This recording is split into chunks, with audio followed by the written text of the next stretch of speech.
তখন বুঝেছিলে, বাট ভুলে গেছো, হয় না অনেক সময়। তখন স্যার যখন পড়েছিল হেভি মনে ছিল, হেভি বুঝতে পারছিলাম, কিন্তু এখন ভুলে গেছি 3 মাস বাদে। তো তখন কিন্তু পুরো ভিডিও এখন যদি ধরো 10টা ক্লাস হয়েছে, 10 দুগুণে 20 ঘন্টা, তুমি 20 ঘন্টা ধরে খুঁজবে নাকি? তোমার তো টাইম আছে নাকি 20 ঘন্টা ধরে খোঁজা? হ্যাঁ, টাইম আছে নাকি তোমার হাতে? অ্যাসাইনমেন্ট থাকবে, কলেজের চাপ থাকবে, ওই জন্য উপরে বলছি ক্লাস 1 বলে লিখে রাখো, ক্লাস 2 বলে লিখে রাখো। আমি যেরকম ক্লাস করাচ্ছি উপরে হেডিংটাও দিয়ে রাখবে, ক্লাস 2 তে স্যার এইগুলো পড়িয়েছে। আবার পরের দিন নতুন ক্লাস 3 এর টপিক যখন ধরবো উপরে লিখে দেবে ক্লাস 3। তাহলে সুবিধাটা কি হবে? এই 5 নম্বর পেজটা কোন ক্লাসের আন্ডারে আছে, ক্লাস 1 এ আছে না ক্লাস 2 তে আছে, কথাটা বুঝবে? হ্যাঁ, ধরো দেখলে যে 5 নম্বরটা ক্লাস 2 তে আছে, 5 নম্বর পেজের ডকুমেন্টটা ক্লাস 2 তে আছে, তাহলে তুমি অ্যাপের ফোল্ডারে অ্যাপ খুললে, ম্যাথের ফোল্ডারে গেলে, সেই চ্যাপ্টারে গেলে, সেই চ্যাপ্টারে গিয়ে কত নম্বর ক্লাসে যাবে? ডাইরেক্টলি চলে যাবো ক্লাস 2 তে। এবার ওখানেও দেখে নেবে ক্লাস 2 এর কোথায় আছে, মিডিলে আছে না ফার্স্টে আছে না এন্ডে আছে। ধরো মিডিলে আছে, তাহলে ক্লাস 2 এর মোটামুটি 1 ঘন্টা নাগাদ চলে যাবে, গিয়ে দেখা শুরু করে দেবে। তাহলে কি টাইম বেঁচে গেল? তুমি যদি আলটিমেটলি টাইমই না বাঁচাতে পারো, তাহলে কাহে কাহে এত মগজ মারি, এত নোট বানিয়ে তাহলে আমার লাভটা কি হলো? কি করবো গুষ্টির বিন্দি নিয়ে? করবোটা কি? আমি স্বর্গে চলে যাবো না, ঘাটে চলে যাবো নাকি নোট নিয়ে? কথাটা বুঝতে পারলাম?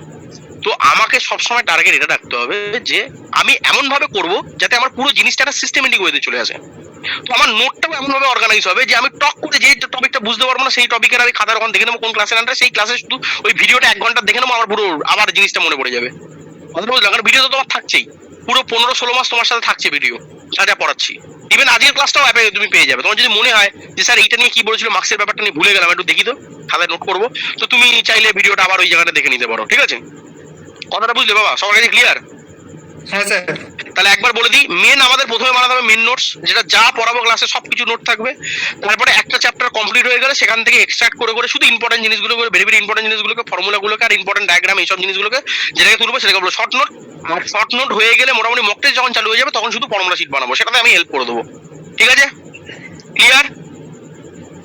এবার বলে দিই প্রিপারেশন কিভাবে এগোবে। দেখো, ফাউন্ডেশন নিয়ে কিছু বলছি না, ফাউন্ডেশন মানে বেসিক জিনিসগুলো, ক্লাস 11 এর 12 এর চ্যাপ্টার গুলো রেডি করাতে হবে, ওটা নিয়ে আমি কিছু বলছি না। ঠিক আছে? ওর পরের পার্টটাকে বলি যে স্যার ওটার বাদ দিয়ে এবার আর কি করতে হবে। এবার শোনো, জেনারেলি যখন একটা চ্যাপ্টার শেষ হয়ে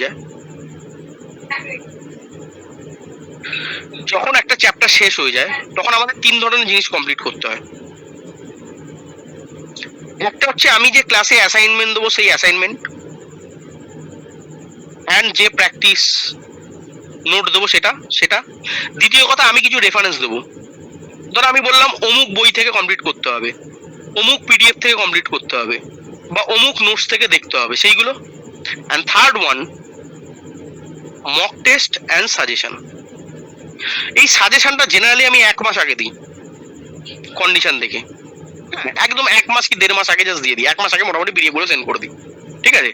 বাট এটার আগে তোমাকে বাকি জিনিসগুলো তৈরি করতে হবে। যে মকের যা কোশ্চেন আসবে সেগুলোকে সলভ করে নেওয়া, সব ক্লিয়ারিটি আউট করে নেওয়া, স্যার যেগুলো বলেছে করতে বাড়িতে, তার মধ্যে বিবিএস ইয়ার সব কিছু থাকবে, সেগুলো কমপ্লিট করা। আর অ্যাসাইনমেন্ট, ক্লাস করতে করতে অ্যাসাইনমেন্ট বা কোনো প্র্যাকটিস যেগুলো বাড়ির জন্য দিয়ে রাখি হোমওয়ার্কে, সেগুলো কমপ্লিট করা। এই 3টে জিনিস মাস্ট যেন কমপ্লিট হয়, এরকম যেন না হয় কোনো গামতি না হয়।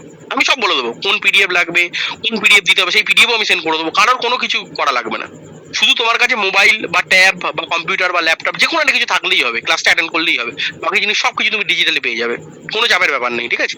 শুধু যেগুলো বলা হবে সেইগুলোকে ঠিকঠাকভাবে ফলো করা, এটাই হচ্ছে তোমাদের মেন কাজ। কথা বুঝলে? চল ভাই। তাহলে মোটামুটি একটা চ্যাপ্টার যখনই কমপ্লিট হয়ে যাবে, আগে অ্যাসাইনমেন্ট প্র্যাকটিস গুলো করে নেবে, তারপরে যে রেফারেন্স গুলো দেবো, তারপরে বলবো যে অমুক বই থেকে করো, এই এক্সারসাইজটা করো, ওই পিডিএফটা করো, ওই প্রিভিয়াস ইয়ার করো, ওই এক্সামের কোশ্চেন গুলো করো, এটা বলে দেবো। তাহলে সেই রেফারেন্স গুলোকে কমপ্লিট করা। এই দুটো যখন কমপ্লিট হয়ে যাবে, তারপরে মক টেস্ট যখন নেবো, মক টেস্টে করা। আর লাস্টে হবে সাজেশন। একটা সাজেশন দেবো, প্রত্যেক বছরের জন্য সাজেশন আমি বানাই। তো কিছু সাজেশন কোশ্চেন দেবো, মানে একটা চ্যাপ্টারে ধরো 20টা কোশ্চেন দিলাম, 25টা কোশ্চেন দিলাম। এবার এতদিন ধরে যেগুলো শিখলে সেই নলেজগুলোকে কাজে লাগিয়ে সাজেশনে অ্যাড অন করা। ক্লিয়ার? স্যার একটা কোশ্চেন ছিল। বলো বলো বলো। স্যার আমাদের কি আলাদা করে কোনো বই কিনতে হবে? না, নো, কোনো বই লাগবে না, সবকিছু আমার এখান থেকে পাবে, এ টু জেড।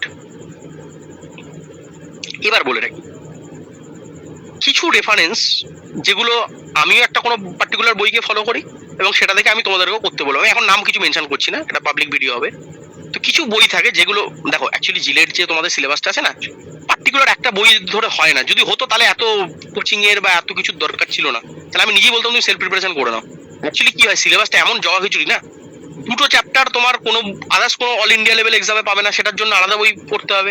একটা চ্যাপ্টারের জন্য আলাদা একটা বই পড়তে হবে, অন্য চ্যাপ্টারের জন্য আবার আলাদা একটা বই পড়তে হবে, আবার 4-5টা চ্যাপ্টারের জন্য অল ইন্ডিয়া লেভেল এক্সামের জন্য পড়তে হবে। এরকম মিক্সার জিনিসপত্র রয়েছে, বুঝতে পেরেছো? কোনো সিঙ্গেল বই পড়ে জিলেটের মতো পরীক্ষা অ্যাটলিস্ট হবে না। প্রবলেমটা এখানেই। এই কারণেই কি হয়, কোচিং গোয়িং স্টুডেন্টরা একটু এগিয়ে থাকে। আমি মিথ্যে কথা বলবো না, ফেক প্রমোশন করে আমার কি লাভ আছে? আমার কোনো লাভ নেই। মিথ্যে কথা বলে আমার লাভটা কি আছে? জেনুইনলি বলছি, এই কারণে কিছুটা হলেও স্টুডেন্টরা এগিয়ে থাকে। কারণ কি, এই মাল্টিপল জিনিস দেখো নিজেও করা যায়, আমি একবারও বলছি না, কখনো বলবো না নিজে করা যায় না, নিজে করা যাবে, অনেক সময় লেগে যাবে জিনিসগুলো বুঝে। সেই জিনিসগুলো তোমাকে, দেখো প্রথম কথা, সেই জিনিস জানার জন্য তোমার কোনো সিনিয়র কারোর থেকে রেফারেন্স নিতে হবে, ঠিক আছে? এবার সেটাও দু ধরনের ক্যাটাগরি হবে, হয় সেলফ প্রিপারেশন, নয়তো কোনো কোচিং গোয়িং স্টুডেন্ট। তো আলটিমেটলি তোমাকে জোগাড় কোনো না কোনো জায়গা থেকে করতে হবে, জোগাড় তোমাকে করতেই হবে, বুঝতে পারছো? না তুমি বুঝতে পারবে না। তো এই জিনিসগুলো যেহেতু মাল্টিপল রেফারেন্স নিতে হয়, তো ওই জন্য প্রবলেমটা কি, কোনো সিঙ্গেল বই আমি এই জন্য রেকমেন্ড করি না। এবার কি হয়, বেশিরভাগ চ্যাপ্টার, ধরো আমি বলছি ম্যাথে 12টা চ্যাপ্টার আছে, তার মধ্যে দেখা গেল যে 7টা চ্যাপ্টার কোশ্চেন একটা পার্টিকুলার বইয়ের কিছু এমসিকিউ দিয়ে করাচ্ছি, ঠিক আছে? আমি কোনো নাম নিচ্ছি না, পরে বলবো। তো সেটা আমি বলে দেবো, নামটা বলে দেবো, এবং তার কিছু রেফারেন্স যেগুলো থাকে আমার কাছে সেগুলো দিয়েও দেবো। কারোর যদি মনে হয় যে না স্যার, এই বইটা যেহেতু বেশিরভাগই প্র্যাকটিস করতে কাজে লাগছে, স্যার এই বইটা আমি কিনে নিতে চাই, সেটা তোমার ব্যক্তিগত ব্যাপার, আমি তোমাকে জোর করবো না, কারণ আমি তোমাকে মেটেরিয়াল দিয়ে দেবো। এবার তোমার যদি মনে হয় যে না স্যার বইটা থাকলে বেটার হয়, তখন আমাকে কনসাল্ট করে, বা যা কিছু কিনবে আমাকে কনসাল্ট করে, নিজে দুমদাম কিনে নেবে না, ঠিক আছে? আরেকটা কথা বলে রাখি, মার্কেটে আমি কোনো নাম নিচ্ছি না, মেনশন করছি না, যেহেতু এটা পাবলিক ভিডিও যাচ্ছে। মার্কেটে সো কল্ড দুটো বই আছে, বুঝতেই পারছো আশা করি সবাই, নাম না নিলেও বোঝা যাচ্ছে, তাই তো? সো কল্ড বই হয়, যেগুলো ওনাকে প্রমোশন করে, পয়সা টয়সা নিয়ে পেড প্রমোশন করে। সেগুলোতে আমার যদি ভিউ বলো যে স্যার আপনার মত কি, সেগুলো কি আমরা কিনতে পারি কি পারি না, আমি অবশ্যই বলছি তুমি কেনো, আমার তাতে কোনো প্রবলেম নেই। কিন্তু আগে আমি যেগুলো বলবো, আগে যদি সেগুলো শেষ করার পরে টাইম থাকে তবে ওগুলো করো, ওইগুলোকে ফার্স্ট প্রেফারেন্স দিও না। এটা আমার রিকোয়েস্ট। কথা বোঝাতে পারলাম? আরেকবার বলবো, মার্কেটে কিছু সো কল্ড বই থাকে জিলেটের, ঠিক আছে, একদম সিলেবাস ওরিয়েন্টেড বই থাকে, বাট ওগুলোকে রেকমেন্ড আমি অন্তত করবো না। যদি বেটার র্যাঙ্ক আনতে হয় তাহলে ওগুলো করে হবে না।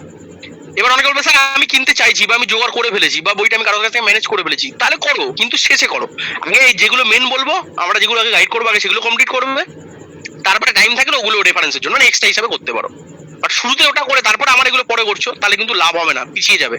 কারণ আলটিমেটলি তুমি বিরিয়ানি কিনতে যাচ্ছ, তোমাকে যদি এখন পোলাও চিকেন কষা গচাই, তোমার কিছু লাভ হবে? তোমার রিলেটেড জিনিসই দরকার, ঠিক কি না? তোমার রিলেটেড জিনিসই তো দরকার, তবেই তো তুমি সাকসেস পাবে, আদারওয়াইজ তো পাবে না।